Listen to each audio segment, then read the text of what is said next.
O ex-ministro da Justiça, Eugênio Aragão, declarou que qualquer crítica à Operação Lava Jato é um sacrilégio. Está começando o Diário do Centro do Mundo.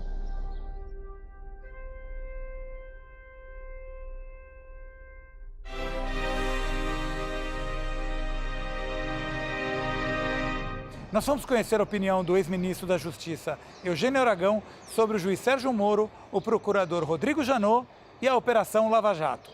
Mas antes, o essencial. Diante do fiasco de seu governo, Michel Temer resolveu apelar para a velha retórica da herança maldita. Num evento no que restou da editora Abril, ele falou dos homens e mulheres que pagam um preço inaceitável por uma crise sem precedentes. Disse ainda que chegamos a quase 12 milhões de desempregados. E fechou: reitero que não foi minha culpa. Ah, tá. Temer e o PMDB foram sócios dos governos Lula e Dilma. Ele saiu para dar um golpe, prometendo que dali para frente tudo ia ser diferente. Não foi. Desde maio já teve tempo para mostrar, ao menos, suas intenções. Montou uma falocracia inepta e corrupta, adotando o programa econômico do PSDB. Essa conversa mole não engana nem sequer quem quer ser enganado. Temer não tem popularidade. E mais ainda, legitimidade. O desastre ambulante se confirmou. O fracasso bate à porta. Ele sabe que pode cair em 2017 e o único responsável é o sujeito que um dia ele encontrou no espelho de casa, recitando uma carta para a ex-chefe. A entrevista de hoje é com o ex-ministro Eugênio Aragão. Ministro, boa tarde. O que aconteceu de tão grave entre o senhor e Rodrigo Janot? Na verdade, não foi nada de grave assim para dizer que fosse alguma coisa, vamos dizer, que para aparecer em folha policial, não é nada disso não. O que houve, isso sim, foi um profundo desentendimento sobre o projeto de Ministério Público que cada um tinha. Né? E eu não imaginei que o fosso entre nós dois fosse tão grande. Por quê? Bom, eu sempre imaginei um Ministério Público parceiro da governabilidade, parceiro dos projetos sociais, parceiro no combate a violações de direitos humanos, né? E não um Ministério Público que vai se ameganhando, virando meganha. Né? E isso, infelizmente, passou a ser uma tendência, pode-se dizer, desde o mensalão. Houve uma supervalorização da área criminal em detrimento das outras áreas de tutela coletiva que o Ministério Público exercia.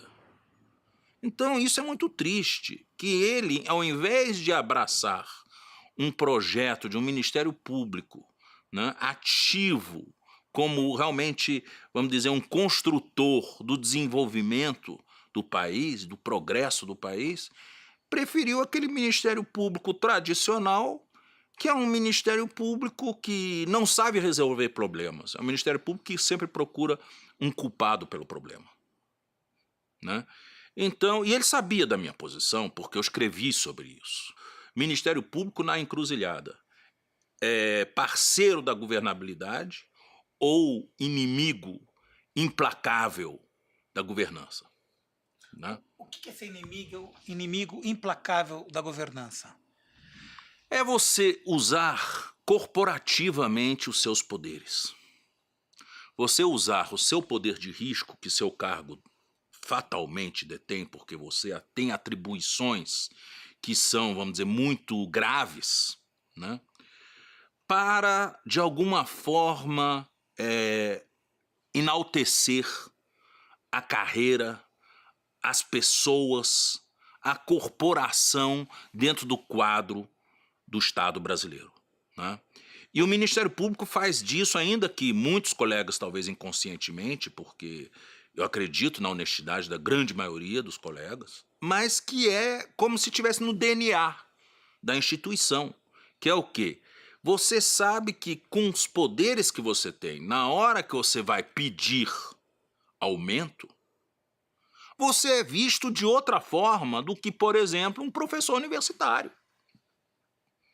O que um professor universitário tem de risco na sua mão? Tem nada. Um professor universitário, o máximo que ele pode fazer é uma greve. Quando ele termina a greve dele, ele vai ter que repor as aulas. É um tiro no pé. E normalmente ele sai de mãos vazias. O Ministério Público, através da sua Associação Nacional dos Procuradores da República, entra nos gabinetes de senadores e deputados e é recebido como um rei. Né? Vai nos gabinetes do Executivo, é recebido até pelo presidente da República. Né? Isso é o quê? É o peso do risco de suas atribuições. Ninguém faz isso com a NPR porque acha a NPR muito simpática, porque sua agenda é persecutória. Não é uma agenda simpática, é a agenda de um verdugo. Né? Como é que você pode popularizar um verdugo? Né? Esse é o problema do Ministério Público. E não era esse o Ministério Público que eu tinha escolhido. Quando eu fui para o governo, eu vi que tudo aquilo que eu tinha afirmado nos meus escritos, naquilo que eu escrevi, se confirmava. Eu vi do governo como toda hora vazavam operações do Ministério Público com polícia ou delações premiadas, sempre em momentos críticos para o governo. Sempre. Ou seja, a coisa era feita milimetrada. Agora o governo está na beira do abismo, vamos dar mais um empurrãozinho. Né? Então eu vi isso, esse uso. E, infelizmente, na gestão dele, eu não vi a agenda de direitos humanos ter qualquer tipo de primazia. Ele se entregou à corporação. Na verdade, para ele chegar no cargo, ele precisava de 2 atores. Né? Um que vendesse bem o nome dele lá fora. E outro grupo que vendesse bem ele para o público interno, já que ele optou ser procurador-geral pela lista corporativa associativa, que não é uma lista que tem nenhuma base legal. Né? Então, já que ele optou por isso, e realmente ele foi um sucesso. Ele teve 800 e tantos votos da primeira vez, quer dizer, não houve nada igual a isso na Procuradoria. Né? E lá fora também ele conseguiu, graças também ao nosso empenho, né, chegar onde ele chegou. Né? Agora, na hora de governar a casa, ele tinha que pensar de que lado ir. Quais as concessões que ele ia fazer. Ele não tinha como chegar e simplesmente desconsiderar a maioria da casa que hoje, infelizmente, adota essa agenda ameganhada. Né? Nessa agenda criminal, da persecução, da improbidade administrativa, ao invés de adotar a proteção das populações indígenas, ao invés de adotar o direito à educação, direito à moradia, né? Hoje adota essa agenda como sua agenda central. Mas por quê? É uma questão de aparecer bem para a opinião pública ou... O país se tornou assim. Né? O país se tornou assim. Nós estamos vivendo uma era da normalização do discurso de ódio no Brasil, o que carrega também direto uma normalização da afirmação do direito penal como solução dos problemas do país. Minar contra a Lava Jato e deixo claro, nós estamos apoiando a Lava Jato, nós queremos o que é certo e pedimos seu apoio, por favor. Pode ficar sossegado, por favor. Pode chegar, é apoio total à Lava Jato. Tanto que falam e que você vê. Sexta teve, quinta teve uma, sexta tem outra, teve outra, essa semana vai ter mais. Podem ficar tranquilos. Confiamos no senhor. Confiamos no senhor. Vocês vão ver, podem ver Estamos essa unidos e semana. mobilizados, tá? Unidos e mobilizados. Quando vocês virem essa semana, vão lembrar de mim.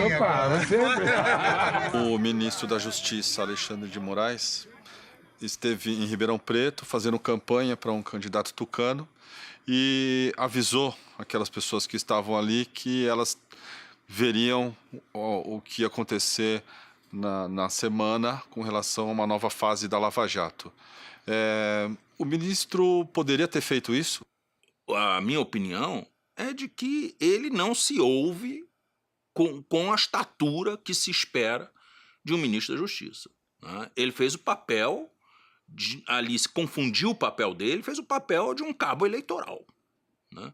Usando, de certa forma, a imagem e as prerrogativas dele de ministro para parecer bonito diante de eleitores do candidato, né? Ou seja, foi uma atitude eleitoreira. Agora, é verdade, não é verdade, ele sabia, não sabia, isso é tudo, vamos dizer, isso eu boto tudo em dúvida. É muita coincidência que ele faz um discurso desse em Ribeirão Preto, terra de Palocci, né? No dia da campanha do PSDB, dizendo que vai haver uma operação, vocês vão se lembrar de mim. Quer dizer, é muito estranho isso, quer dizer, é muita coincidência, não é isso? Então, eu fico assim abismado com a baixa qualidade de governança que nós temos hoje, comparado com o que nós já tivemos, né? Você olha para as pessoas, desculpe, mas é de uma indigência intelectual assustadora.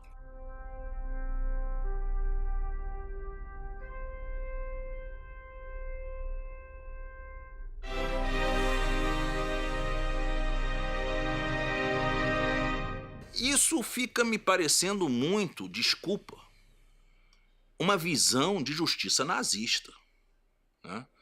Porque o Roland Freisler, que era o presidente do Volksgerichtshof, do Tribunal Popular Superior da Alemanha, que era o auge do tribunal, da justiça nazista, o que ele fazia era exatamente isso. Tempos excepcionais exigem leis excepcionais, que garantam aquilo que ele chamava gesundes Volksempfinden, ou seja, a pureza ou a limpeza do sentimento popular.